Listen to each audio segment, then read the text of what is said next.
ní ṣòfò tọmọtọmọ ní agbára Ọlọ́run ànígúnlẹ̀ ànípòfo àníròfo ànígúnlẹ̀ síbi tí ó fò Olúwa jọ̀ọ́ jà láṣeyọrí o gbogbo aládùúrà fún gbogbo mùsùlùmí ayé wípé Ramadan tó ń bọ̀ yìí Olúwa jọ̀ọ́ bá wa láyé kó bá wa láàyè gbogbo kìrìsìtẹ́nì náà tó ń bẹ láyé gbogbo aládùúrà fún wa wípé àti mi àti àníjọ sunkún o ọlágbára Ọlọ́run aláwòkú Ọlọ́run ètò wa tí a gbé kalẹ̀ tọ́lọ́run bá wa gbé kalẹ̀ ètò tí ń ṣayé láǹfààní ni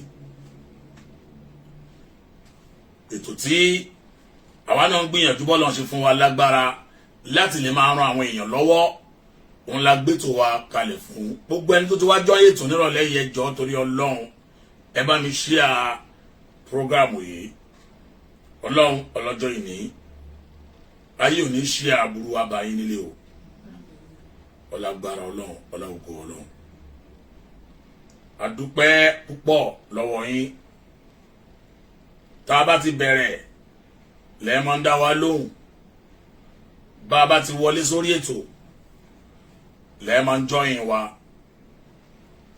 èyí tí a tún bẹ̀rẹ̀ nírọ̀lẹ́ yìí Olúwa jọ̀ọ́ má ṣe ní balẹ̀jọ́ aburú fún wa o já wa bá níbi tó lérè ẹ ṣé gbogbo ẹ̀yin abiyamọ tí ẹ ń bẹ káàkiri ayé Ọlọ́run ọlọ́jọ́ ẹni ò ní fọ́ yín lójú o kò ní fọ́ ọmọ yín lójú kò ní fọ́ ọkọ yín lójú kò ní fọ́ aya yín lójú ọlágbára Ọlọ́run ọláògo Ọlọ́run. Now Yorùbá mo kí màmá wa Ajá Fatima Aliu mo kí ya wa Adéọlá Yétúndé mo kí yín púpọ̀ ìyá mi dúdú Diamond owó níran Ọláníran Abdallah Abiodun Sheikh Siddiq àṣírí Ọlọ́run nífẹ̀ẹ́ mi ọpẹ́ yẹmí tèmi tọpẹ́ Mushafau Abdallah ẹjọ ẹ bá mi share ẹ gbogbo ọwọ́ tó ń share program yìí ẹ ní fọwọ́ gbọmọ sí ẹ ní gbé òkú ọmọ yín dání báyìí ìwọ tó ń tẹ love tó ń tẹ like tó ń share program yìí ikú ọmọ ò ní tọ́ sí ẹ ìwọ tó ń bá mi tẹ love tó ń tẹ like tó ń share program yìí ò ní lọ gba òkú ọmọ rẹ ní mọ́ṣúárì ọlágbára Ọlọ́run ọláògo Ọlọ́run Ọlọ́run ní fọmọ dà í láàmú àdúà òun ló lè ràn ayé àdúà ló lè ṣe é wàláhì lẹ́yìn àdúà kò sí nǹkan kan mìíràn tó ju àdúà lọ àwọn èèyàn ń jìyà àwọn èèyàn ń sọ́fà Ọlọ́run ọlọ́jọ́ ìní òun ni kókó wa yọ nínú ìdààmú ayé tó bá ní tiẹ̀ pọ̀ ọmọ ìyá mi tó bá rí tẹlùmíì wà á rí pípa bá ń bá rí ní wàláì wà á rí pípa bá ń bá rí ní o ṣe nẹ́tíwọ́kì yẹn dà ẹ jọ̀ọ́ ẹ bá mi share prógrámù yìí now lénìí mo wá láti wá fún wa ní àbọ̀ iṣẹ́ tí ẹ gbé fún mi lórí àwọn ọmọ wa Asisat Hassan báwo ni my dear ṣe dáadáa ni mo ń kí ẹ Baraka tí wọ́n là sísá òní Baraka bẹ́ẹ̀ kò sọ̀rọ̀ sókè dáadáa o Adéọlá Yétúndé wọ́n ní Alifulani the winner ó ní láti máa zoom ẹ o ó ní láti máa zoom ẹ o ìyá mi Adéọlá Yétúndé wọ́n ní Alifulani the winner ọpẹ́ lálàdá fọ́lọ́run Ọlọ́run ní kì í sí èèyàn bí Baraka ṣe wà yìí gbé kiri sójú ẹ̀ dáadáa fáyé ń jìnnà kò ríran rárá mo yọ Olúwa lógo àdùnní àdé ìyá mi bọ́mọdé yìí ṣe wà yìí kò ríran rárá wọn àdẹ bí ọmọ yìí láfọ́jú gbogbo yẹn ti mọ sórí ẹ̀ níjó ní ta gbé wá yàmìyá ọ̀kọ́là abiyamọ níyìn ẹ̀yin abiyamọ gidi ẹ̀ ní fọ́ lójú o ẹ̀ ní fọ́ lójú o mọ́yọ́lúwa lógo àdúní àdé ẹ̀ ní fọ́ lójú o ìyá mi Adéọlá Yétúndé ọmọ yín ò ní fọ́ lójú o Ajá Fatima Aliu ọmọ yín ò ní fọ́ lójú o gbogbo ẹ̀yin abiyamọ tẹ́ wà lórí ètò yìí ẹ̀ ní fọ́ lójú o ìrànlọ́wọ́ tẹ́ ẹ lè ṣe fún mi ní pé ẹ jọ̀ọ́ ẹ bá mi tẹ love like and share ẹ jọ̀ọ́ ìyá mi Mọ́yìnolúwa lógo ní I greet you Alhaji Alfulany ẹni Ọlọ́run fẹ́ Allahu Akbar Abdulwasi Adéyẹmí ọmọ mi tuntun padà dé alálùbáríkà ni brọ́dà yìí inshallah Alfawzani Almubarak ó ní Alfulany much love wọ́n tó bá fẹ́ràn Ọlọ́run ọba lára mi ó bá mi share programu yìí máa kọrin kan nírọ̀lẹ́ yìí gbogbo ẹni bá mú orin yẹn ẹ bá mi kọ ẹ mú orin dẹ́ bá mi kọ nírọ̀lẹ́ yìí àwọn olórin wọ́n ní bólúwa bá ti gbèjà ẹ̀dá kí lolúwa ẹ̀ tó ń bínú sí bọ́lọ́mbà ti gbèjà ẹ̀dá kí lolúwa ẹ̀ tó ń sáré ká ọlọ́wọ́n ọba ti gbèjà mi já gbàmílà yẹ kí n rọpẹ́ dá ẹ mọ̀ bọ́lọ́mbà ti gbèjà ẹ̀dá kí ni wàá mọ̀ bínú sí ọlọ́run ni ojú gbèjà ẹ ẹ̀dá kan ò lè gbèjà ẹ bọ́lọ́mbà ti gbèjà ẹ ọmọ ìyá mi ìyá ọkọlà bọ́lọ́mbà ti gbèjà yín ó parí Kàlẹ́bà Ismail Al-Adabi mò ń bọ̀ ọlọ́run kò yá lógún ọdún Mọ́yìnolúwa lógo wàláì mò ń bọ̀ ọlọ́run kò yá lógún ọdún máa ṣe láṣepamọ́ tó rò pé nìkan kan ò rí ọ ọlọ́run bá mọ̀ rí ọlọ́run mú ẹ jáde ẹ abiyamọ ayé Ajá Fatima Ọláwùnmí gbogbo dẹ́dá bá máa ṣe láyé máa ṣe ẹ̀san ń bọ̀ lórí ọmọ rẹ ẹ bá mi ṣí ẹjọ́ torí Ọlọ́run ẹjọ́ Muyina Tabajẹ́ wọn ìyá mi yá ọkọlà wọn ní orí Alfulany ló mú gbogbo wọn Alioye àìdọ́rùn nìyẹn o ẹ̀yin ìyá mi ẹ̀yin abiyamọ ayé àìdọ́rùn o ayé lẹ̀san wa o wàláì àti ìdọ́rùn o ayé lẹ̀san wa o ojú rẹ̀ ìran rèé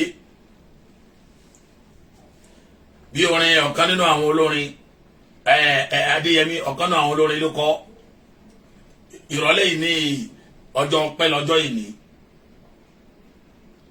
Sodiq Adédèjì ní mo ti rẹ́rìn ayọ̀ King Akínlẹ̀yẹ Àdìgún only much love may Almighty Allah continue to elevate you amen abiyamọ ayé Sodiq Adédèjì zadakumullahu karama Àjíbádé Ajítábẹ́ gbogbo abiyamọ ayé ẹ̀yin la pé o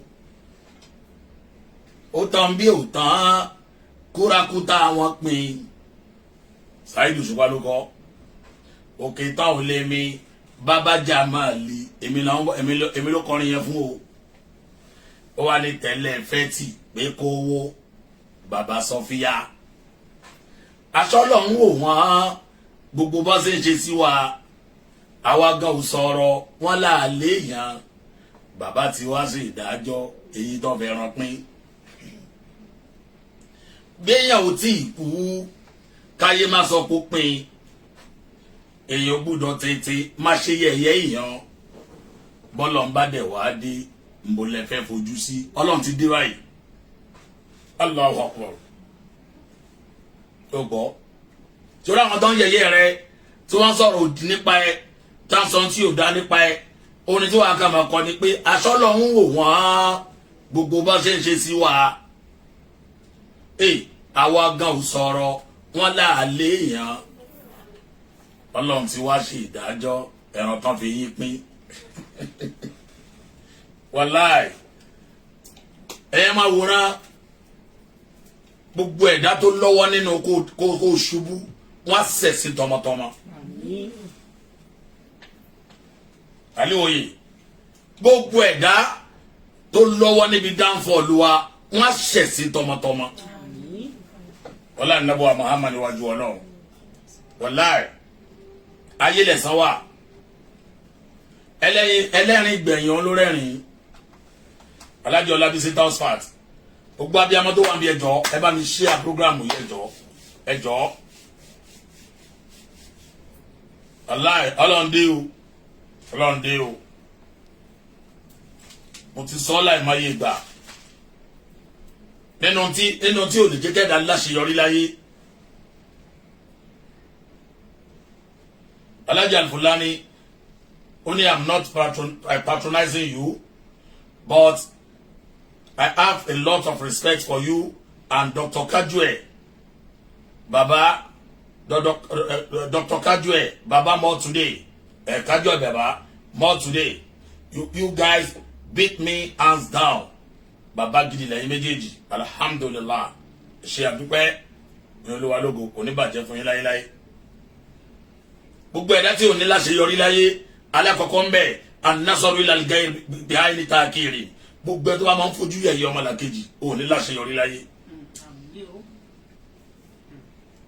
ọba ìsanlọ́lọ́hún ọlọ́mọba ti gbèjà ìdá jẹ́ ń sọ fún ẹ gbogbo ẹ̀dá tí bá máa fojú àbùkù wọ ọmọlàkejì òun fojú yẹ̀yẹ́ wọ ọmọlàkejì òun dọ̀tí ọmọlàkejì wọn náà ní látúbọ̀tán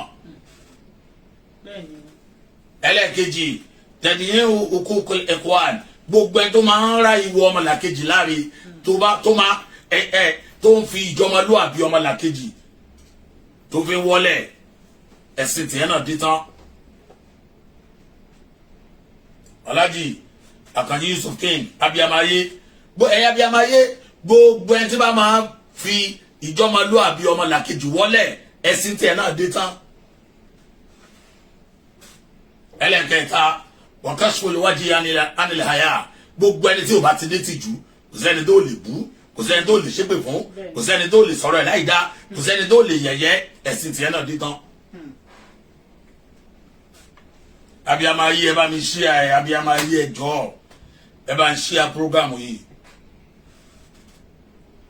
ẹlẹ́kẹrin wa adamu li masarrati an sururi al-ikhwan gbogbo ẹni tí ẹ bá dùnnú sórí ọmọlàkejì níjọ́ tó bá ti gbọ́ pé nìkan ó ra mọ́tò àbọ̀ fún mọ́tò alẹ́ ọjọ́ yẹn ló máa bẹ̀rẹ̀ program lẹ́nu yẹn lórí.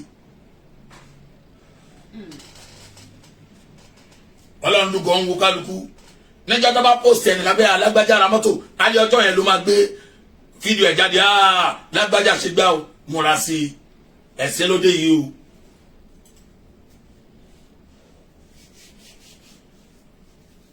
ẹ̀sẹ̀ lóde yìí o.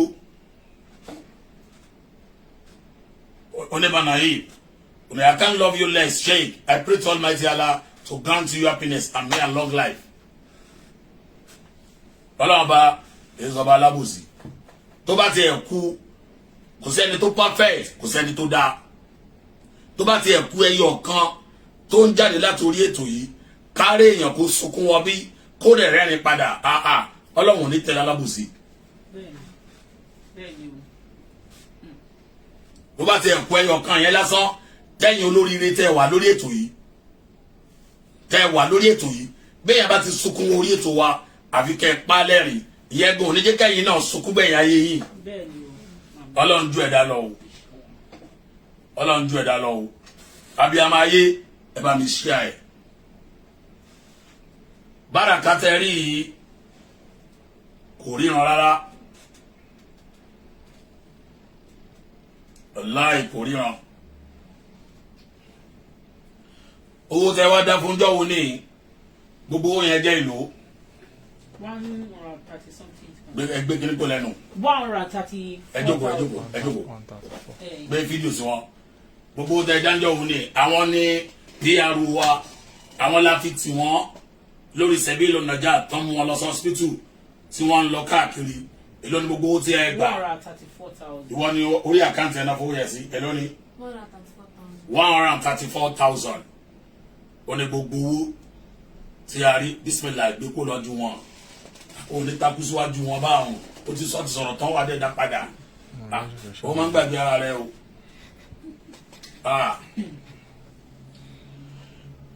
nígbà tẹ́ dé hospital bẹ́ẹ̀ni. ó yá ẹ ṣàlàyé Okay.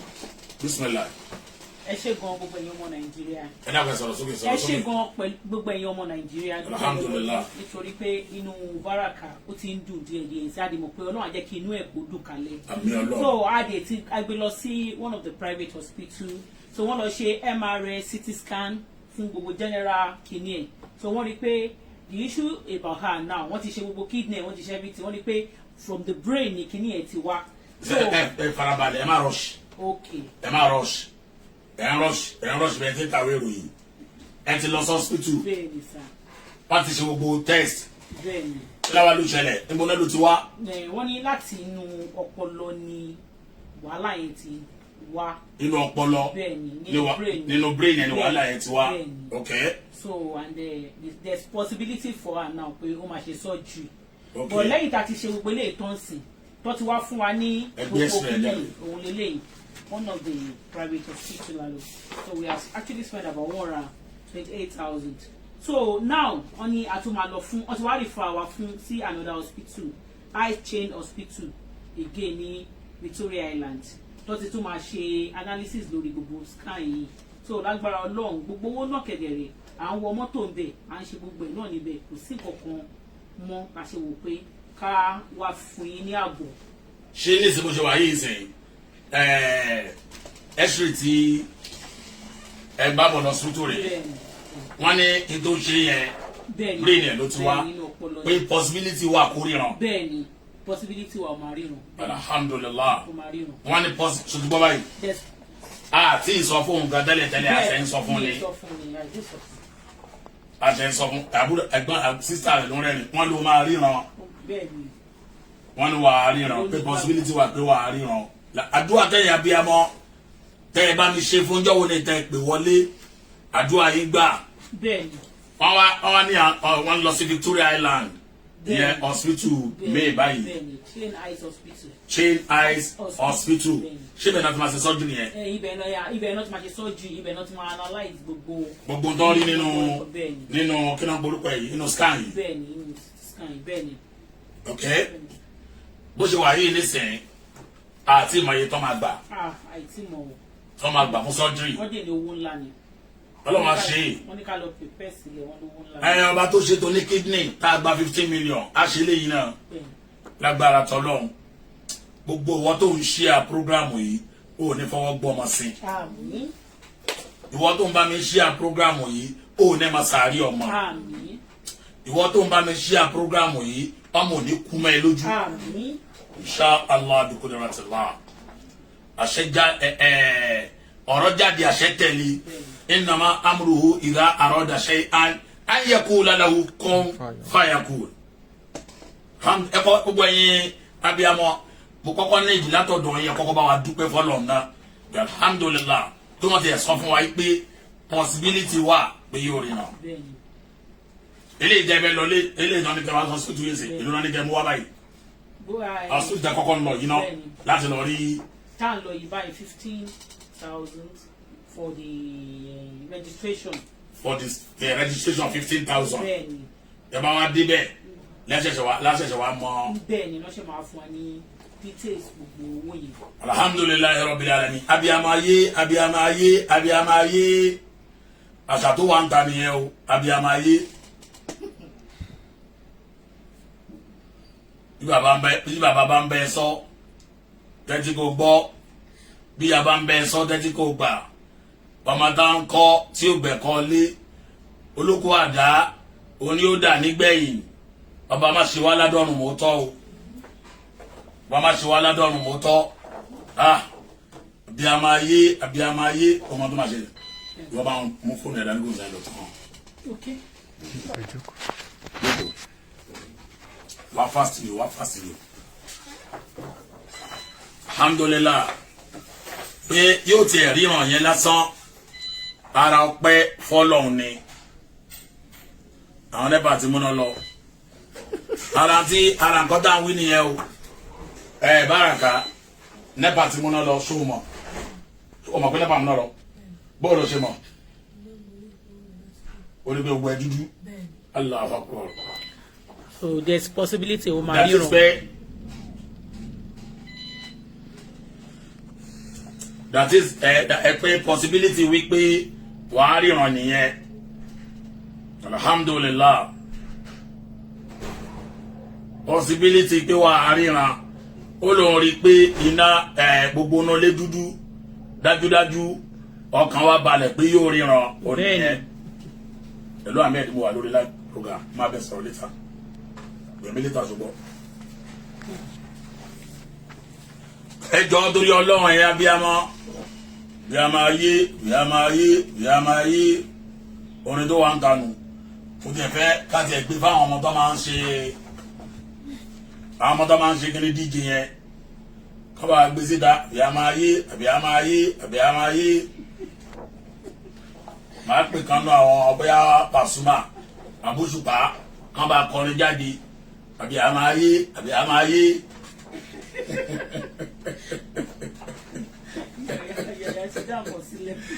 Alhamdulillahi rabbil alamin Ọlọ́run ò ṣeun ẹjọ abiyamayé ẹ má jẹ kí n sọ ọmọdé àrí ẹ kó sí mi lẹ́nu ní abiyamayé kódà ẹ̀yin bàbá ayé kó má jẹ abiyamayé nìkan gbogbo ẹ̀yin bàbá ayé account number àtẹkọ nídìí owó náà kàn jẹkọ bá gbé lọ sí hospital ní Chain Eyes Hospital ní Ìkòyí ní Victoria Island. Hassan Aziza GT Bank 0302200923. I need you. Àwọn ọmọdé yìí nídìí wọ́n nídìí àánú gan. Bẹ́ẹ̀ni wọ́n nídìí ilé náà torí ibi tó ń gbé. Abẹ́ka máa mú step by step nígbà tí ìwọ́n délé wọn gbàtó délé wọn bó ni bẹ́ẹ̀ ṣe rí. Mo sunkún because àwọn ọmọdé yìí wọ́n ní ìdìrànlọ́wọ́ gidi mo sunkún o because ẹ bá rí ibẹ̀ even ajá mi gan ò gbọdọ̀ gbé ń bẹ̀ kò dé kí n ṣẹ̀bi ìyá wọn torí mo bá ìyá wọn náà sọ̀rọ̀ ó ń ṣẹ̀bi ìyá wọn ọlọ́mọ jẹ́ kí a rí ìdààmú láyé ni ẹ̀yin Nigerians all over the world ẹ jọ̀ọ́ ẹ bá mi ṣàánú wọn ẹ jẹ́ ká ṣàánú wọn bó ṣe wà yìí gbogbo ilé tó tiẹ̀ ń gbé gan in fact because tó bá tiẹ̀ ṣe sọ́jú yẹn tán tó ṣe gbogbo ẹ̀ tán kò gbọdọ̀ dé sí rúbẹ̀ yẹn even mo wonder báyìí sí pé àwọn oògùn tó bá tiẹ̀ máa lò ń sìn báwo ló ṣe fẹ́ ṣiṣẹ́ ń bẹ̀ torí ibi tó ń yàgbẹ́ sí gan Abdul Amin Ibn Adeyemi olóríire ni wọ́ mo ti fọ̀rọ̀ rẹ sínú àdúrà ọ̀ ní wọ́wọ́ ti láéláé lágbára Ọlọ́run inshallah wọ́n náà ní di 15,000 àbí. Bẹ́ẹ̀ni. Láti lò lọ hospital yẹn. Hospital yẹn ni o that's just for the registration. They are still yes gbogbo owó tó máa ṣe dàbà 150 tó máa fi ṣe gbogbo examination fún. Okay 150,000 tó máa fi ṣe gbogbo examination fún that is 150,000. nígbà tí sọ́jú yẹn máa wà ready that is 150,000 but 15,000 ní registration. Mo kí máa mi ìyá wa Mistura wọ́n ní account number yóò correct wọ́n sọ fún yín lẹ́ẹ̀kan wọ́n ní account number yóò correct mo sọ wọ́n ní account number yóò correct alájọ àdùn ní ẹni afẹ́. mo wá wọ́n sọ lẹ́ẹ̀kan pé account number yóò correct mo dẹ̀ sọ báńkì wo ni.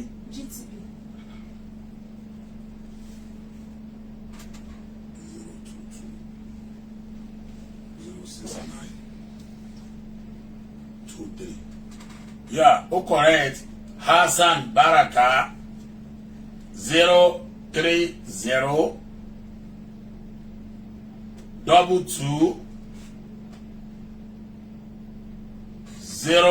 069 23.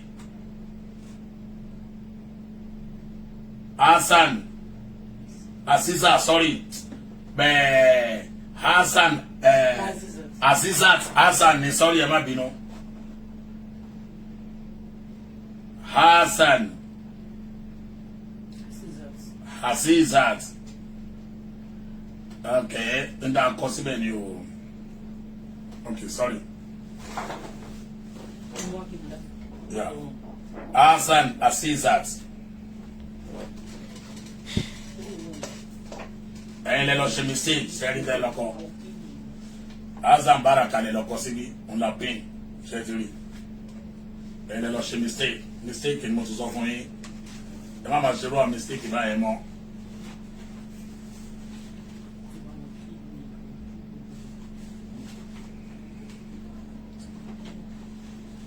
orúkọ tó wà lórí àkáǹtì yẹn Hassan Aziza Hassan Aziza Hassan Aziza sorry o Azizat 03022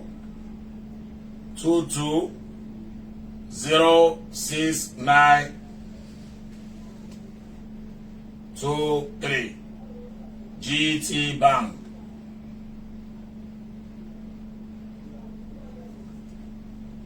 GT Bank.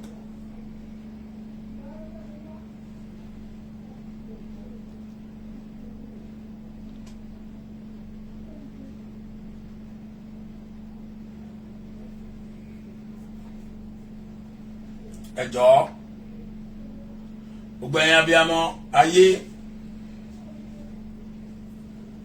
àti correct ẹ ẹ jọ̀ọ́ torí Ọlọ́run ẹ já ṣàánú ara Oyèbọ́lá Oyèníyì wọn làwọn ti transfer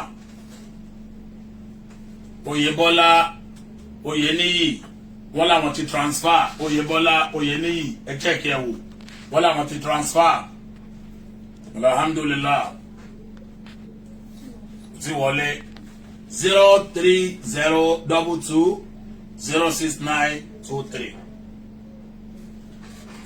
Ọlọ́run wọlé Ànábì wa Muhammad wájú Ọlọ́run àti mi àti ẹ àní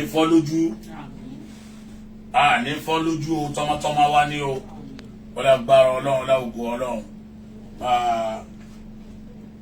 Báràká máa tọ fóònù kalẹ̀ báyìí fáwọn abiyamọ ayé láti lè gbé wọlé kó ṣàdúà fún wa kó bá ń ṣàdúà fún bàbá rú yẹn tán ọlọ́jọ́ ìní kó jẹ́ kí operation yẹn lásìkò tá a bá ṣe kó wà successful kọ́mọdé yìí fojú ẹ̀ ríran padà ẹ̀gbọ́n rẹ̀ yìí ní ń fa káàkiri ẹ̀gbọ́n ẹ̀ ní ń fa kiri èyí táwa ó ṣe nìyẹn láti lè dùn àwọn èèyàn nínú bọ́lọ̀ ń bá ṣe fún àwa lágbára ìtọ́lọ́run àwa láti wá ṣe òun lélẹ́yìí ẹ jọ̀ọ́ wọn ló ti correct báyìí ìyàwó Adéọlá Yétúndé wọn ló ti correct báyìí alhamdulillah nọ́mbà tí ẹ máa pè sí mo kàn nídìí ẹ bá mi pè wọlé bá mi ṣàdúrà abiyamọ ayé ni o ṣẹ̀gbẹ́yìn abiyamọ ayé lẹ́ ń tọ́pù lọ́wọ́lọ́wọ́ báyìí ẹni tó wà nù bondage ẹ̀yin abiyamọ ayé lẹ́ gbàálẹ̀ o ẹni tó wà nínú bondage ọlẹ́ ẹ̀yin abiyamọ ayé ni o ẹ̀yin abiyamọ ayé ẹ jọ̀ọ́ ẹ ràn wá lọ́wọ́ lórí Báràká Ọlọ́run wọlé agbára ẹ̀ kọ́lọ́n jí orí ìrànlá yàtà láfíà owó ṣe ní àbókí nọ́mbà tí mo fẹ́ kẹ́ ẹ pè sí kẹ́ bá mi ṣàdúrà fún èpè òmàdá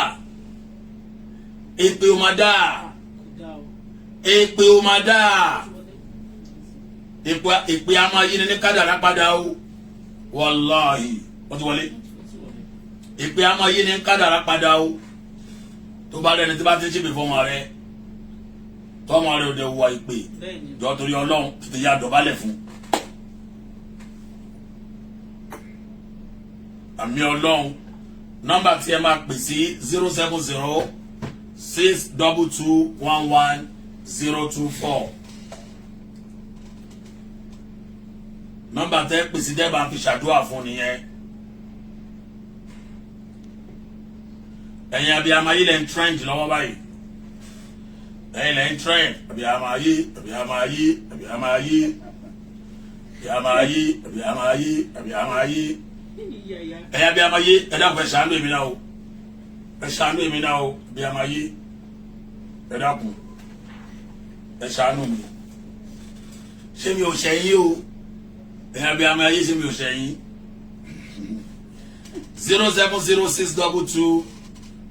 07062211024 nọ́mbà tẹ́ bá mi pèsè nìyẹn ẹ bá ń ṣàdúrà fún àárín tí ìdásítọ́ lọ́hùn yín 150,000 la need báyìí ṣé wàá pa fóònù yẹn wàá tún tán. Hello. Hello. Ẹ jọ̀ọ́ ẹ kúrò lẹ́gbẹ̀ẹ́ fóònù yẹn. Aleykum salam. Ẹ jọ̀ọ́ ta ló ń bá wa sọ̀rọ̀. Naam. Láti Jẹ̀gùn ó yẹ bá mi ṣàdúrà fún ẹ jọ̀ọ́. Bàbá ayé lẹ́yìn.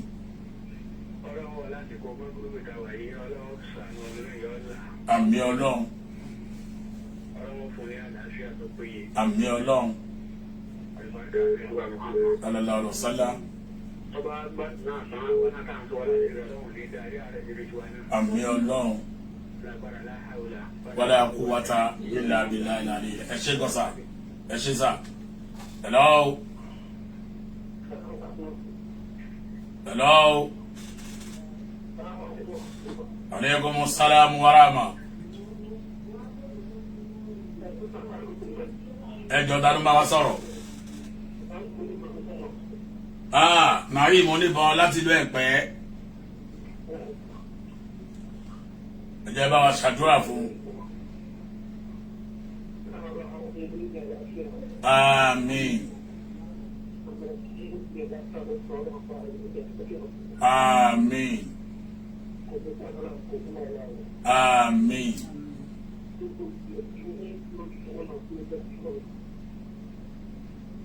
Àmín ya Allah. Àmín ya Allah. Àmín. Àmín. Àmín ya Allah. Àmín ya Allah.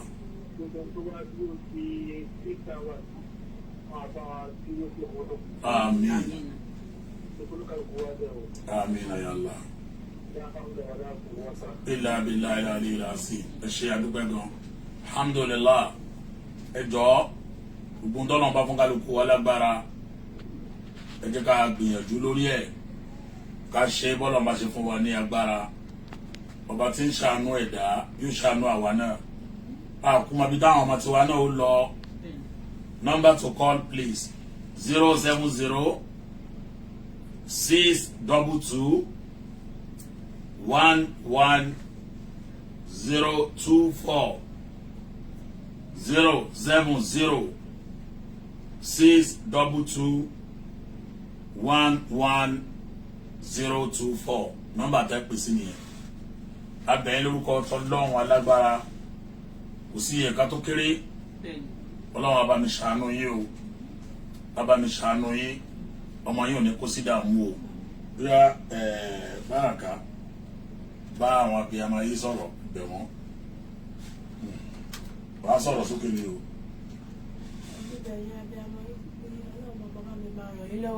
Gbogbo nǹkan tó máa ń dáwọ́ la máa yọrí sí i, àdámọ̀ lẹ́yìn máa yọrí sí i, ẹ̀yìn ṣìṣe iṣẹ́ yìí máa lọ sókè, ẹni tó bá ń ṣòwò owó ẹ̀ máa lọ sókè.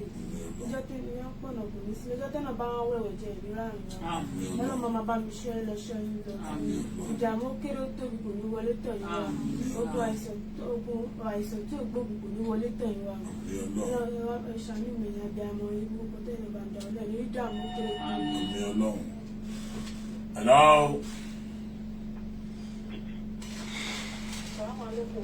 Aleykum salam wa rahmatullahi wa barakatuh. Ẹ kúrò lẹ́jọ́ ta ló ń bá wa sọ̀rọ̀. Ok, Oyèbọ́lá Oyèníyì láti London. Náà.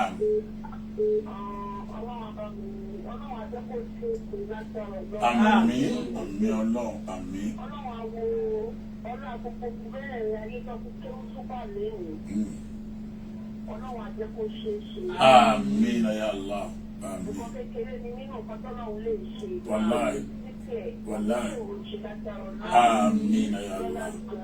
Àmín Ọlọ́run, àmín, àmín, àmín. Ẹ ṣé àdúpẹ́, Ọlọ́run bá san ẹlẹ́san lórí o, Ọlọ́run bá gbàdúrà yín. Allah Akbar, òun náà ń wò lọ́wọ́ yẹn, ó dàbò sí wọlé ẹ̀mí. 10,000 ti wọlé ìsìn. Ẹ ṣé. Alhamdulillah. Ok, bẹ́ẹ̀ àwọn ọlọ́sẹ̀ ní 10,000 tẹ́lẹ̀tẹ́lẹ̀. Ọlọ́run àwọlé agbára ẹ̀, àwọlé ògo ẹ̀. Ọlọ́run agbàdúrà wa, ayọ́nú sí wa, kò ní fi wálẹ̀, kò sì ní dá wa láàmú. Gbogbo ẹni tí ó ń tọwọ́ bá pò tó ń fún wa lówó, Ọlọ́run àsàkálùkù yín lẹ́san olóore. Ọlọ́run agbàdúrà yìí o, insha Allah bi qudratillah. Adúpẹ́ púpọ̀ lọ́wọ́ yín, ọba ẹlẹ́san lọ́lọ́run, àbá àsàkálùkù lẹ́san olóore. Account number yẹn la pé ìkàlẹ̀ yẹn fáǹfààní ẹ̀yin tẹ́ ṣẹ̀ṣẹ̀ ń wọlé sórí ètò, fáǹfààní ẹ̀yin tẹ́ ṣẹ̀ṣẹ̀ ń wọlé sí orí ètò wa. Account number yẹn náà ni Hassan Aziza 030 22 06923 GT Bank 030 22 06923 GT Bank. Ọlọ́run asakaluku wa lẹ́san olóore, Ọlọ́run agbàdúrà wa o, nígbà bára jẹun gbẹ̀yìn ayé wa o, Ọlọ́run nàbọ̀ Muhammad wájú Ọlọ́run. Alhaji Sadiq ọ̀nà ọlápọ̀ wọ́n ń béèrè pé kí ló ṣẹlẹ̀ sí i, kò ríran ni, kò ríran, bá gbé kíní sójú ẹ̀, gbójú ẹ̀ sókè, báwa kúrò sí kíní mọ́, kò ríran, òṣèwà ìyẹn Barakat àdẹ̀bí pẹ̀lú afọ́jú, ó ń gbìyànjú bí ó ṣe dé èèyàn láyé.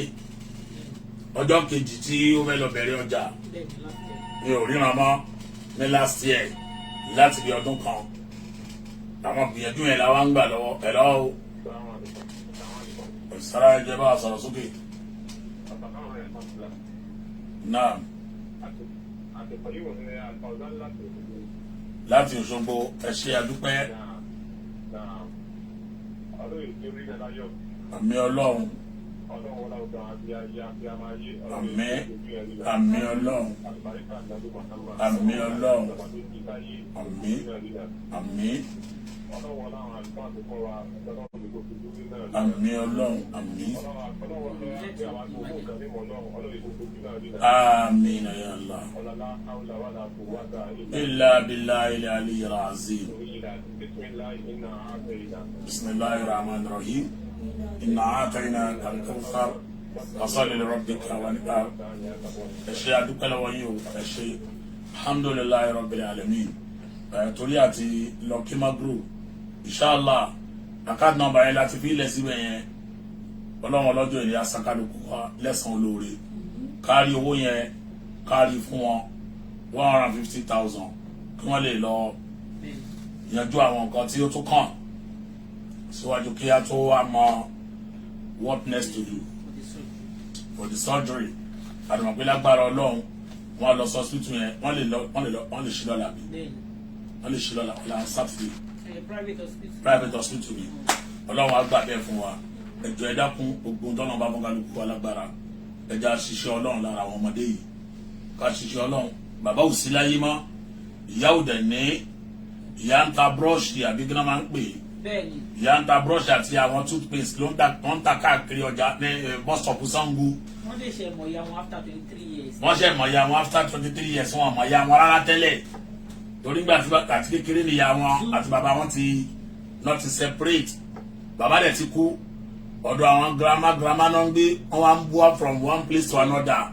Tẹ́lẹ̀ ìfilẹ̀ tó fi ṣàgbákò àìríran.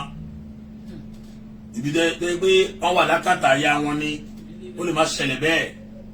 Òtìrìn àjò kálukú Ọlọ́run ti mọ̀ á. Ibi tó ti ń ṣí káàkiri gbéńbí lẹ́ni, gbéńbí lọ́la, gbéńbí lọ́túnla, tẹ́lẹ̀ ti ṣàgbákò àìríran. Wọ́n ṣe wàá mọ̀ ya wọ́n sìn over 23 years. Nísìn, ó ti fẹ́ béèrè yẹn lọ́wọ́ ẹ̀. O lè zoom kí ni sí ni, zoom lọ ara fóònù gangan.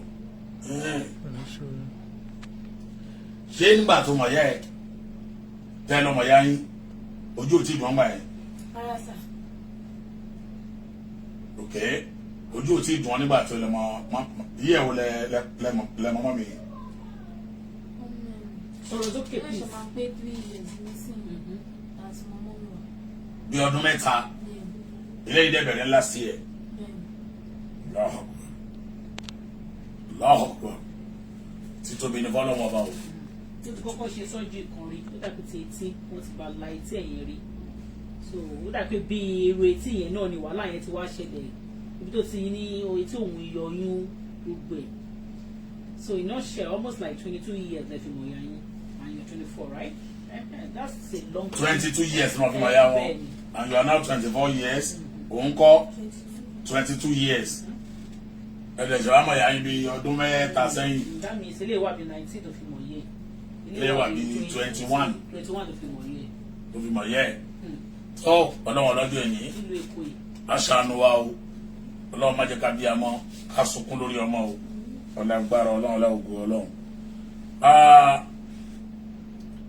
Card number yẹn ló ti wà ń bẹ̀ yẹn lẹ́ẹ̀kan sí 0 Ọ̀pẹ́yẹmí Ẹkúndayọ̀ Mustapha, that is my lovely brother. Ọ̀pẹ́yẹmí láti UK, you are welcome my brother. Ọlọ́run àbá ń gbàdúrà inshallah.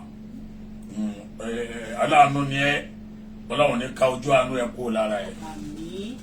I trust you. Nítorí tí wọ́n Ọ̀pẹ́yẹmí wọlé sórí ètò, nǹkan olóò máa ṣíà ẹ̀. Ọ̀pẹ́yẹmí bá dẹ̀ ti ṣíà ẹ̀ sórí péjì ẹ̀. O ti kó viral nù. Ní agbára ọlọ́run kò ní bàjẹ́ fún ẹ láéláé. Àmín. Inshallah ọ̀rọ̀ rẹ̀ ò ní dàrú o. Àmín. Barakat wàá fojú ẹ ríran. Àmín. Wàá fojú ẹ ríran o. Abiyamọ ayé kan ti tún wọlé o. Ìyàwó Oríyọmí Àdùnní Abdul. Ẹ̀yin abiyamọ ayé a ní di àánú fún Barakat. Kọ́lọ́n wọlé agbára ẹ̀. Yeah, I trust you. Ọ̀pẹ́yẹmí Ẹkúndayọ̀. Tí n bá jẹ́ obìnrin ni Ọ̀pẹ́yẹmí Ẹkúndayọ̀ bá fẹ́ Alifulani ibi tó love mi dé. Ó náà sínsìn ó máa fowó síbẹ̀ ń sìn. Alhamdulillah.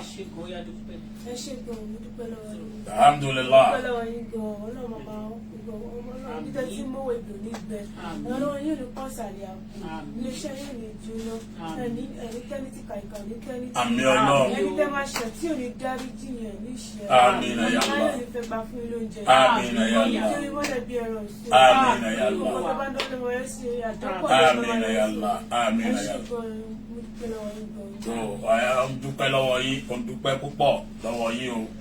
Ojú lọ bá ara ẹ̀dá tí ò bá ríran inú òkùnkùn ayé ló wà. Gbogbo ẹ̀dá tí ò bá ríran láyé inú òkùnkùn ayé ló wà o. Ọlọ́run jọ̀ọ́ má sọ wá sókùnkùn ayé o. Àmín. Àmín. Ọlọ́run má sọ wá sókùnkùn ayé o. Àmín. Àbí Ọlọ́run ọba alágbára má sọ wá sókùnkùn ayé o. Ha! Kéèyàn má ríran láyé kò mọ̀ dáa. Kò dáa. A máa dúpẹ́ fọ́lọ́run ọba wípé eléyìí ní opportunity pé tó bá ṣe surgery yẹn fún wọn ló máa ríran. Inshallah yóò dẹ̀ rí náà ni. Àmín. Lágbára tọ́lọ́run yóò rí náà ni o. Àmín. Ẹni bá fẹ́ bá wa sọ̀rọ̀ ká tó kó lórí ètò ó fẹ́ pè wọlé láti bá mi ṣàdúrà fún wọn 07062211024. Gbogbo àwọn abiyamọ ayé ti travel wọn sí lára dìmọ̀ ẹ̀yìn abiyamọ ayé abiyamọ ayé abiyamọ ayé èyí máa ń dùn yẹn o. Ẹni tó bá rẹ́rìn gbẹ̀yìn ń lọ rẹ́rìn o. Problem táwọn èèyàn nínú ayé ni pé ẹlòmíà máa pàṣírí òun ti tú yóò tún àmà àṣà gidi. Onídìí agídí mọ́. Ó lè tọwọ́ ẹ̀bẹ̀. Onídìí agídí mọ́. Onídìí agídí mọ́. Onídìí agídí. Mo wà lórí program sà. Mo wà lórí program sà máa pè yín ṣẹgbọ́. Ṣẹgbọ́ sà máa pè yín mo wà lórí program. Yá onídìí àṣà gidi àbá àwa a lè pamọ́ fúnra wa. A pamọ́ fọ́lọ́run. Náà a lè pamọ́ fúnra wa bọ́dà wọ àpamọ́ fọlọ́ náà ìyàwó Oríyọmí Àdùnní Abdul wọ́n àti ìmọ̀ye tí sọ́jú but akọ́ni di 150,000 tó máa gún lọ sí hospital lọ́la lákọ́kọ́ ní ìdí fún báyìí ìyẹn ni wọ́n máa fi ṣe gbogbo àwọn last test wọ́n fẹ́ ṣe fún nǹkan tó wá sọ yìí pé sọ́jú ìgbà tó rán ní brain ẹ̀ ló ti wá mo wà lórí program sir tí bá ṣe tó máa pè é mo wà lórí program now wọ́n ní di 150,000 mo ti mọ̀ pé ìyàwó abiyamọ ayé wọ́n ti débí ìyàwó Oríyọmí Àdùnní Abdul gbogbo àwọn abiyamọ ayé nù ẹ bá mi tẹ love like and share live mo dúpẹ́ fọlọ́wọ́n ọba wípé gbogbo ẹni tó bá ní tobìnrin báwo òun tó ń yàn máa tẹ́ gbogbo ẹni tó bá ti ní tobìnrin báwo òun tó ń yàn máa tẹ́ ni o bá ti ní tobìnrin báwo wà á tẹ́ ni tí obìnrin bá dùn sí ẹ inú Ọlọ́run á dùn sí ẹ o bí obìnrin bá fi tinútinú ṣàdúrà fún ẹ ń bọ̀ obìnrin bá fi tinútinú máa fi ṣàdúrà fún ẹ àdúrà rẹ àgbà ni o bẹ́ẹ̀ ká kọ́mẹ́ǹtì yẹn ni mò ń bọ̀. fi 737 check balance. wọ́n ló check balance yẹ àwọn èèyàn. wọ́n béèrè how much is race now. àti ìmọ̀ye tí balance àwọn èèyàn àti ìrì ọ̀nà náà bẹ́ẹ̀ wò báyìí sè wọ́n bẹ́ẹ̀ wòye tí àwọn kan láwọn ti send owó but ẹ̀ pé tó bá ti di end of the month báyìí báńkì Nàìjíríà ni mo rírí bátẹ́gùn bá ń fẹ́ nípa òun náà lọ bójú bá rọ̀ jù nípa òun náà lọ tó bá di end of the month báyìí àkáǹtì ò ní wọ àti check balance yóò lágbára Nàìjíríà àbí a máa yé ẹ̀sánú Nàìjíríà o. mo kí Major Káyọ̀dé Bidmus Major Káyọ̀dé Bidmus ọ̀gá sójà wa nìyẹn ẹ káàbọ̀ sórí ètò wa Ali ibn Mubarak Al-Fulani àbúrò mi ẹ káàbọ̀ ìyàwó Oríyọmí Àdùnní Abdul kí lẹ fẹ́ ṣe fún wa èló ló wà ń bẹ̀ ó dàgbé 250 kìlí lọ mẹ́. mo wá. We need what's money? 2,000 nabi. ẹ jẹ́ Ara o, ó dismiss. Oh, this means okay. Dismiss ni ẹgbẹ́ fóun kọ́ ọ̀nba yín wò. Okay, oh, this means. Ọlọ́run ọlọ́jọ́ ènìyàn wọlé agbára ẹ̀. 20,000. ẹ́ 20,500. 20,500 la ṣẹ̀ṣẹ̀ rí o. 20,500 500. n bò lẹ́tí rí ìtọ́kì ń rí 20,554 naira 66 kobo lówó tó wà ń bẹ̀ a ṣe rí 20,000 ní ma wẹ́n bẹ̀rẹ̀ pé èló ni a ṣe rí 20,000 ní.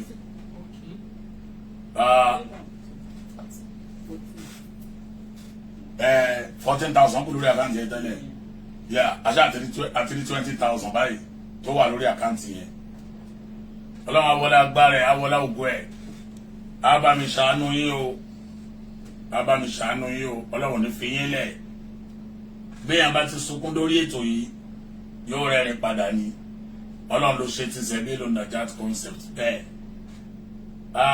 Amina Babalọ́lá ọmọ táyé bí náà ok ọlọ́run agbàdúrà wa àmì ọlọ́run ṣé ó karama zunallah àmín àmín àmín gẹ́gẹ́ bí ọ̀rọ̀ tí mo ń sọ lọ ọlọ́mọ fọ́ wa lójú ọlọ́mọ fọ́ wa lójú o ọlọ́mọ fọ́ wa lójú o ọlọ́mọ fọ́ wa lójú o ọlágbára ọlọ́run ọláògo ọlọ́run bí ètò yẹn bá ti jẹ́ á jẹ́ kí àwọn èèyàn kí wọ́n gbọ́ inshallah bí kudratillah lẹ́ẹ̀kan sí 030 22 069 23 GT Bank Hassan Asiza ọlọ́run agbàdúrà wa x-ray yẹn ni tí wọ́n lọ ṣe wá mo wá fún mi x-ray yẹn tó lọ ṣe wá òun lélẹ́yìí eléyìí náà fẹ́ mú lọ sí Chennai Hospital ní Victoria Island lọ́la láti lè jẹ́ kí àwọn dókítà kí wọ́n ṣiṣẹ́ lórí ẹ̀ ká lè fi mọ mo kíkọ́ Láwọlé Adénúgà ká lè fi mọ what next to do insha Allah ọlọ́wọ́n asakaluko wa lẹ́sàn olóore o insha Allah ọlọ́wọ́n sọ́wádìí tá ń wọlé o wala agbára ọlọ́run láwùgbọ́ ọlọ́run wala hawla wala quwwata illa billah. Almost 150,000. Hello? 150,000. Allahu akbar. Alájà Oríyọmí Adúnní Abdul. Wọ́n láwọn ti san 150,000. Abiyama ayé. Ìyá wa Oríyọmí Adúnní Abdul. Wọ́n san 150,000. Wọ́n ní ká tẹ̀ kọ́ lọ sí yẹn lọ́la náà. Alfulani ò mọ èrò. Ṣùgbọ́n mo mọ àwọn èèyàn. Ó gbọ́ mi. Ó ti wọlé. Ẹ̀mú wa 150,000 ó ti wọlé. Ó ti di 170,000 tó wà ń bẹ̀ báyìí. 170,000. Abdul Mufliat Oríyọmí owó yẹn ti wọlé o. Owó yẹn ti wọlé o. Alhamdulillah. Ẹ̀yin yàn ní agbára Ọlọ́run. Ẹ̀yin náà ní fọ́ lójú ọmọ yìí ò ní fọ́ lójú. Wọ́n lágbára Ọlọ́run láwùgbọ́ Ọlọ́run. Insha Allah. Ayọ̀ wọ́n ti fún ọ ní 150,000 báràkà. Òkú oríire. Ẹ̀gbọ́n rẹ̀ bá dúró bí wà ló kàn. Máa zoom ní. Wọ́n dẹ̀ wá gbàgbé ara ẹ̀ kó o lè ṣe kámẹ́rámánù o. Wọ́n dẹ̀ gbàgbé ara ẹ̀ sórí ìjókòó. Má jọ kákó o. Òkú oríire o. Òkú oríire. Gbogbo àwẹ̀ tó ló ń gbà. Gbogbo àwẹ̀ mi àwẹ̀ rẹ̀ sọ̀rọ̀pọ̀ ló ń gbà.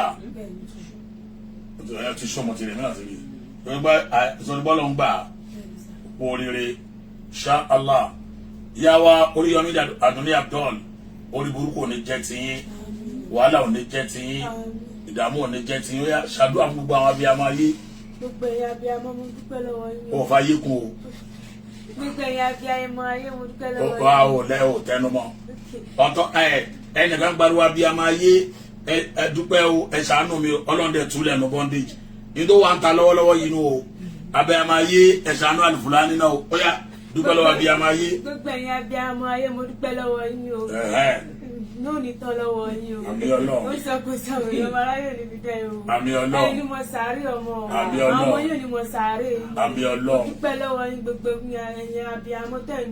Abiyamọ ayé. Ẹ̀yin abiyamọ ayé tẹ̀ ń dúró sí. Àmì. Ọlọ́run máa wà pẹ̀lẹ́ yín o. Àmì o. Ẹ̀jẹ̀ nítorí Ọlọ́run dúró tì mí tó o. Àmì. Ẹ kí sọ́jú tí n fẹ́ lọ ṣe kó wá successful. Àmì Ẹ̀yin Ọlọ́run. abiyamọ ayé mo dúpẹ́ tẹ̀ ń dúró tí ń tẹ̀ ń ṣùgbọ́n mi ẹ̀ ní wíwálẹ̀ ní rí dààmú o. Ẹ̀yin bàbá ẹ̀ráyé yìí lójú báyìí. Ẹni fojú sí fún ọmọ yín o. Àmì Ọlọ́run. Ẹni fọwọ́ yín gbọ́mọ sí o. Ẹni fọwọ́ yín gbọ́mọ sí o. Àmì Ó sọ kò Ọlọ́run. sọ wèrè ọmọ aráyè ní fi jọ yín. Àmì Ọlọ́run. Ẹni tẹ́nítì ká o. Àmì. Ẹni tẹ́nítì ni o. Àmì Ọlọ́run. Ẹni tẹ́ máa ṣẹ̀ tí ò ní dáríjì ẹ̀ ní ṣẹ́ o. Àmì. Ọlọ́run máa dúró tì í. Àmì Gbogbo àtàwọn Ọlọ́run. dúró tì í. Tẹ́bí ń dùn mí nínú. Mo ń sunkún lójoojúmọ́ jẹ́ sọ ikú mi ẹ̀dẹ̀ sí ọdẹ ẹ̀yìn. Ọlọ́run máa bá mi sọ gbogbo nǹkan tó ń dùn yín ọkọ̀ tẹ́ ń tọrọ lọ́dọ̀ Ọlọ́run rí dáadáa. Ọlọ́run máa bá mi ṣe fún ní ìlọ́pọ̀. Àmì Ọlọ́run. Ẹ ṣe gan-an ni ìpẹ́ lọ́wọ́. Ìyàwó Adéọlá ẹ̀ tó dé wọ́n lẹ́yìn bàbá ayé ẹ̀yìn ọkùnrin ṣé àwọn ọkùnrin àti lọ relegation báyìí abiyamọ ayé ló wà ń ta báyìí o abiyamọ ayé ẹjọ́ ṣeéṣe máa wà náà o. Yá sálì jalali wal ikram ọmọ òjìyà ọlọ́gbọ́n láti tíjà tó kọ́ ẹ adúpẹ́ fọlọ́wọ́n ọba abiyamọ ayé adúpẹ́ lọ́wọ́ yín o báràkà wàá rẹ́rìn gbẹ̀yìn ayé ẹ̀ Àmín. wàá rẹ́rìn gbẹ̀yìn ayé ẹ̀ Àmín.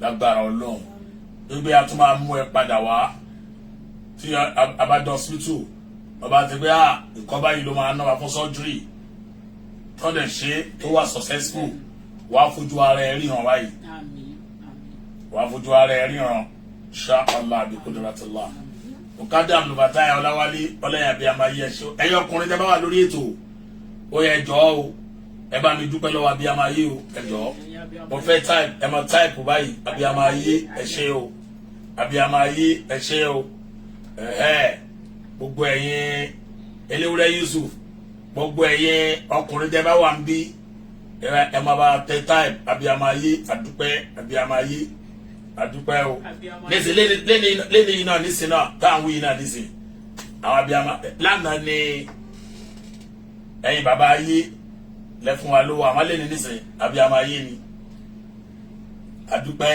alhamdulillahi rabbil alamin ọlọ́run ṣe àdúpẹ́ ọlọ́run asankaluko yín ní ẹ̀san olóore o ọlọ́run agbàdúrà wa o ní fọwọ́ gbọ́mọ sí o ọlọ́run awọlé apé inú ọmọdé yìí ń dùn lọ́wọ́lọ́wọ́ ó rẹ́rìn jáde Ryan àfìrí yìí o ọlọ́run abiyamọ ń jẹ́ o ẹ ṣe tẹ́ jẹ́ wa wàláì nígbà tí ẹ ṣe lọ́dún yìí ẹ̀yin abiyamọ ayé wàláì nígbà tí ẹ ṣe lọ́dún yìí bí ẹni pé wọ́n bá gun ẹṣin nínú mi kò ní kọsẹ̀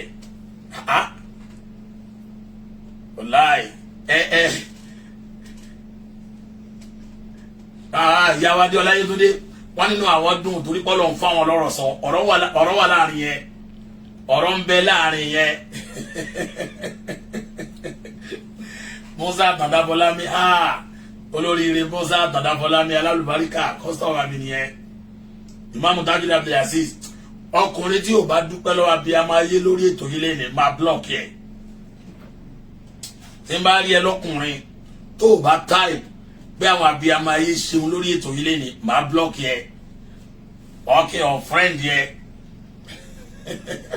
aláwọ̀ abiyamọ ayé ń gbọ́ o èyí dẹ́ẹ̀dẹ́ ṣe lọ́dún yìí wọ́n dẹ̀ so ẹnìkan mọ́lẹ̀ ẹ̀yin abiyamọ ayé ẹ̀dẹ̀ tú kó ń bẹ̀ mo kàn sára wàláì mo kàn sára sí yín o gbogbo bí tó bá di àwa náà mọ ọlọ́run tú wálẹ̀ ń bẹ̀ o ọlá gbára ọlọ́run ògùn ọlọ́run ọlá nàbọ̀ Muhammad wájú ọlọ́run ní bọ́sọ́wọ́ di ayé o ọlá gbára ọlọ́run ẹ ṣeun àdúpẹ́ lọ́wọ́ yín o àdúpẹ́ lọ́wọ́ yín àdúpẹ́ lọ́wọ́ yín o àdúpẹ́ lọ́wọ́ yín Ali Wasiu Adéyẹmí òun sẹ́ndì owó sórí Sẹ̀bílù Najat pé tó bá dínú Ramadan ká máa fún àwọn èèyàn ní ìrántí bàbá òun ó ti sẹ́ndì owó yẹn sórí Sẹ̀bílù Najat tó bá dínú Ramadan ká máa fún àwọn èèyàn lówó yẹn ní ìrántí bàbá òun gbogbo yẹn náà la máa announce ọlọ́run san lẹ́san olóore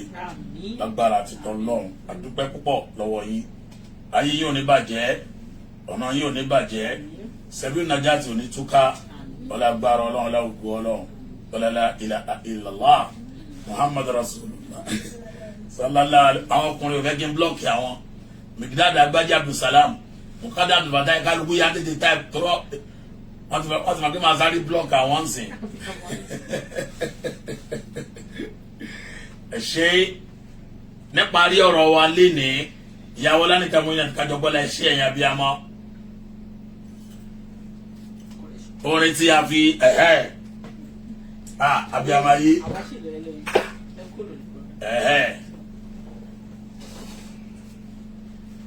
ẹ ṣeun ọlọ́wọ́ bá san ẹlẹ́sàn olóore o wọ́lá Abubakar Saka wọ́lá àwọn abiyamọ ayé ti jèbù rẹ gbẹ́sẹ̀ sókè yẹn sẹ́ẹ̀rì mọ́mú kí ní ìdá ni mo fẹ́ sáré sọ̀rọ̀ lórí ẹ̀ ronda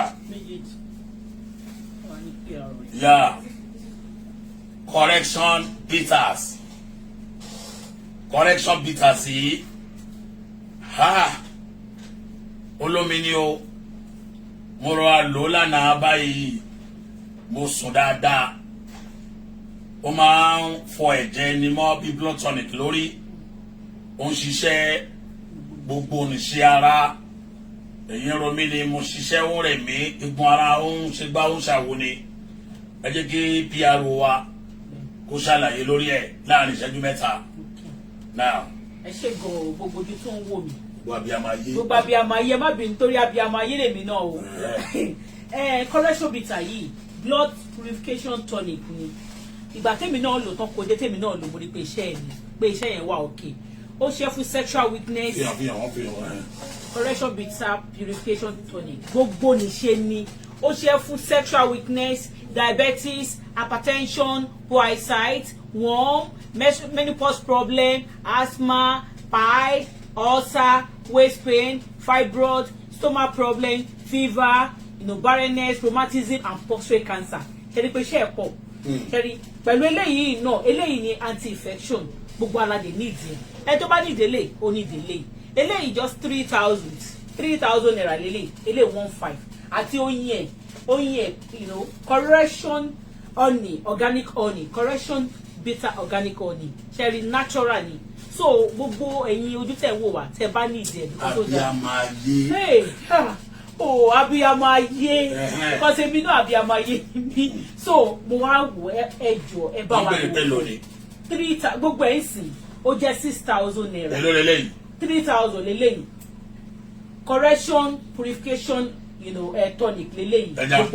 ẹja amúlẹ̀ ẹ̀kọ́ kan eléyìí ń sẹ́yìn eléyìí ṣiṣẹ́ fún. bẹ́ẹ̀ ni ó ṣiṣẹ́ fún rheumatism hypertension sexual weakness poor eyesight ó ṣe gbogbo ní ṣe gbogbo àìsàn tó bá wà lára èèyàn ulcer fibroid ni rheumatism ni o gbogbo ẹ̀ ló ń ṣe. ètò fibroid bá wà lára ẹ̀ ó ṣiṣẹ́ fún. ó ṣiṣẹ́ fún fibroid but fibroid tó bá ti yọ tó bá ti gbòòrò nínú wọ́n máa ṣe operation ẹ̀ ni lẹ́yìn tó bá ṣe operation ẹ̀ ṣe wọ́n pé fibroid tó máa ṣe ẹlòmíì tún ní padà kò wá eléyìí ẹ̀ máa lò tí ẹ̀ ní jẹ́ kí túmọ̀ yẹn kó grow padà. so gbogbo nìṣe ni sexual weakness pé kí ọkùnrin àbóbìnrin ẹ̀ ṣẹ̀mọ̀ tí àwọn dájú wa bá lò lé dáadáa tí ó gba ara wa gbogbo jẹ̀díjẹ̀dí ṣẹ̀mọ̀ láti lè jẹ ẹ̀yin ìyàwó náà ẹ̀ lè ra o kẹ̀rà fọkọ̀ gbà bálé mi tó bá ti dé ṣàrà gbẹlura so gbogbo àìsàn náà ló ń wò. gbogbo àìsàn ló ń wò ìyẹn correction bitters correction purification ni. eléyìí ńkọ́. eléyìí correction infection gbogbo àlá ní ìjẹ because abá ń wo oúnjẹ tá à ń jẹ ń sìn àwọn ẹlòmíràn ní pé kò ń ṣe pé kí ọkùnrin àti obìnrin bá bára wọn lò pọ̀ náà ní infection wà no gbogbo àwọn oúnjẹ tá à ń jẹ ń sìn kò ń ṣe organic mọ́ because chemical náà fi ń gbìn wọ́n so gbogbo àlá ní infection lára so eléyìí ọmọdé ń lò àgbà ń lò ọmọdé from 12 years 6 to 12 years ṣíbí kan ìwọ àgbà tẹ bá ti rà ẹ máa fi kọ́ọ̀pù ṣìnàp gíláàsì ṣìnàp yẹn ẹ sì mọ ẹyọ kan láàárọ̀ ẹyọ kan lálẹ́ ẹ dé rí iṣẹ́ ló bá tán. ok eléyìí ńkọ́. oyin gidi leléyìí o ṣẹlí pure organic honey. bẹ́ẹ̀ni correction honey because ẹ̀yin tẹ bá fẹ́ mọ oyin gidi tẹ bá ti rà ẹ mú ìṣáná kẹfì ṣá tó bá ti ṣá ẹni pé oyin gidi ni àbí tẹ́ bá ti fẹ́ mọ oyin gidi ẹ ra mú cup kẹ́ ra bù sínú kẹ́ bomi sí kẹ́ ra da oyin yẹn sí ẹni pé á lọ sílẹ̀ oyin tẹ́ bá ti dà sínú omi tó bá ti lè mix up oyin ṣọ́ original oyin gidi lélẹ̀ because gbogbo oyin tó wà ń tà ń ṣe oyin ìrèké ni that's why it's so expensive 1,500 ni. eléyìí jẹ́ 1,500 infection yìí lónìí yẹn. infection is 1,500. 1,500 lòun náà. 1,500. Yeah, correction purification ni. Only 3,000. 3,000 sí gbogbo ní ṣe. Alhamdulillah. General cleansing lélẹ́yìí tó ṣiṣẹ́ gidi. Alhamdulillah. Tí ẹ bá ti ní ìdí ẹ ṣáà ti kàn sí wa lórí 08033 512189 08033 512189 ìṣá tí àwọn tó bá wà nílùú òyìnbó tó máa nídìí ẹ̀kọ́. bẹ́ẹ̀ni àwọn èèyàn tó bá wà nílùú òyìnbó tó bá nídìí ẹ̀ wọ́n máa order fún àdèmà sẹ́ǹdẹ̀ àwọn èèyàn máa sẹ́ǹdẹ̀ sí wọn anywhere tẹ́ bá wà wọ́n máa gbé wá fún yín. ní ìlú London Infinity Promotion àwọn náà ń rà wọ́n ń lò so àwọn bí dẹ́ti lè rí náà rà nílùú náà pọ̀ ẹ wà ní Bayo ẹ wà ní Peckham ni ẹ wà ní Woolwich ni àbí Woolwich ni ẹ wà ní anywhere ní West Norwood ẹ wà àṣà gbé wá fún yín ẹ ṣáà ti fowó ránṣẹ́. ẹ tó jẹ àwọn tó wà ní Amẹ́ríkà tó wà ní Dublin.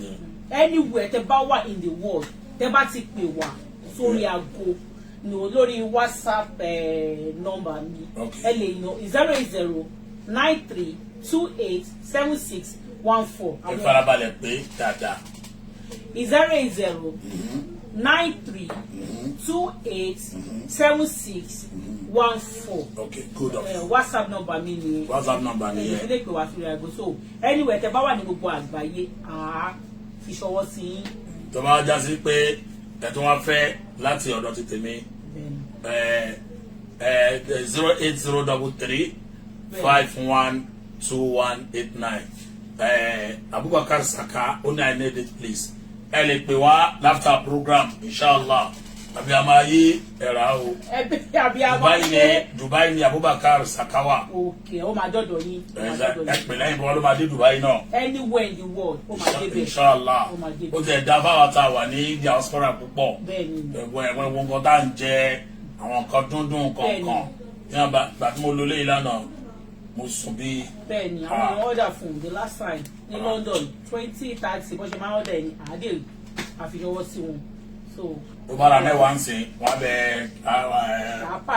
apáàkẹ́ wọ́n bẹ sẹ́ǹdì ẹ̀ Ọlọ́run á gbàdúrà wa Ọlọ́run á yọ́nú sí wa ẹ ṣé abiyama ayé o a dúpẹ́ lọ́wọ́ yín lórí wípé ẹ ràn ọmọ wa lọ́wọ́ Inshallah tó bá ti lọ sọ́sítù tó bá ti dé á jẹ́ kí gbogbo àwọn èèyàn kí wọ́n mọ̀ ní agbára Ọlọ́run ẹ ní fọ́ lójú o ẹ ní ya wèrè o ọmọ yín ò ní fọ́ lójú ọmọ yín ò ní ya wèrè o ọkọ yín ò ní fọ́ lójú ọkọ yín ò ní ya wèrè o ọlá agbára Ọlọ́run ọlá ògo Ọlọ́run ní agbára tọlọ́run ìbànújẹ́ ó kéré ó tóbi kò ní wọnú ayé ẹnìkọ̀ọ̀kan wa Rabbana atina fid dunya hasanatan wa fil akhirati hasanatan wa qina azaban nar.